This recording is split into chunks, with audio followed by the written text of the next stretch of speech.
Ireland সিরিজে বাংলাদেশের বিশেষজ্ঞ ব্যাটিং কোচ হিসেবে মোহাম্মদ আশরাফুলকে দায়িত্ব দিয়েছে বিসিবি।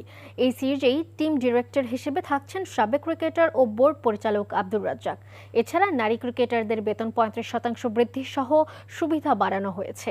বিসিবি নতুন পরিচালনা পর্ষদের দ্বিতীয় সভায় এসব সিদ্ধান্ত নেওয়া হয়। মুমিনুর রিপনের রিপোর্ট।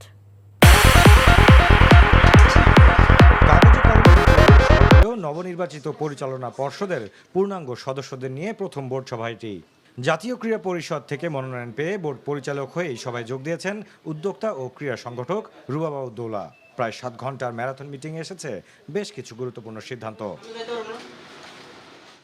জাতীয় দলের ব্যাটারদের ধারাবাহিক ব্যর্থতা থেকে টেনে তুলতে আসন্ন আয়ারল্যান্ড সিরিজে ব্যাটিং কোচের দায়িত্ব দেওয়া হয়েছে বাংলাদেশের প্রথম তারকা ক্রিকেটার মোহাম্মদ আশরাফুলকে।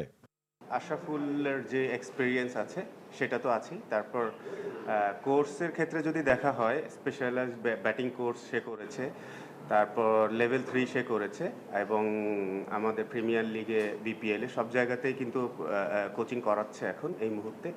তার থেকে বড় ব্যাপার হচ্ছে যেটা যে ওর যে হিউজ লেভেলের একটা এক্সপিরিয়েন্স আছে, ওই এক্সপিরিয়েন্সটা যেন শেয়ার করতে পারে আমাদের প্লেয়ারদের সাথে। আশরাফুলের ওইখানে আমি বলবো যে ইনক্লুশনটা আমার কাছে মনে হয় যে এক্সট্রা একটা সাপোর্ট দিতে পারে। আশরাফুল অনেক বড় বড় ইনিংস খেলেছে আমার কাছে মনে হয়, আপনি সবাই দেখেছেন, এবং যেই সময় খেলেছে তখন কিন্তু আমরা আন্ডারডগ টিম ছিলাম। এই সিরিজে জাতীয় দলের ডিরেক্টর হিসেবে সাবেক ক্রিকেটার ও বর্তমান নারী বিভাগের প্রধান আব্দুর রাজ্জাককে দায়িত্ব দেওয়া হয়েছে। বিশ্বকাপে আশানুরূপ পারফরমেন্স না করলেও নারী ক্রিকেট দলের বেতন বাড়ানোর সিদ্ধান্ত নিয়েছে বিসিবি।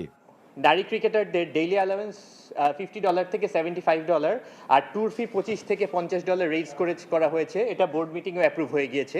শুধু তাই নয়, ওনাদের যে মান্থলি স্যালারি আছেন যারা আমাদের কন্ট্রাক্টভুক্ত প্লেয়ার, তাদেরকে অন অ্যান এভারেজ 35% করে ইনক্রিমেন্ট দেওয়া হয়েছে। সো এটি ইফেক্টিভ ফ্রম 1 জুলাই 2025 এই ফাইন্যান্সিয়াল ইয়ারের জন্য। এছাড়া কিছু গুরুত্বপূর্ণ বিষয় আলোচনা হলেও চূড়ান্ত হয়নি আর কোনো কিছুই। বিশ্বকাপ অথচ মিডল অর্ডারে ভয়াবহ ভাঙন। এবার কি তাদের জায়গায় ফিরবেন সাব্বির রহমান কিংবা মুসাদ্দেক হোসেন, নাকি আবারও ব্যর্থতার চক্রে হারিয়ে যাবে টাইগাররা? নামের পাশে তারকা শব্দটা শুনতে ভালো লাগে, কিন্তু সেটা মাঠে প্রমাণ না হলে সবই অর্থহীন। ঠিক এমন পরিস্থিতির মধ্য দিয়ে যাচ্ছে আসন্ন বিশ্বকাপের আগে।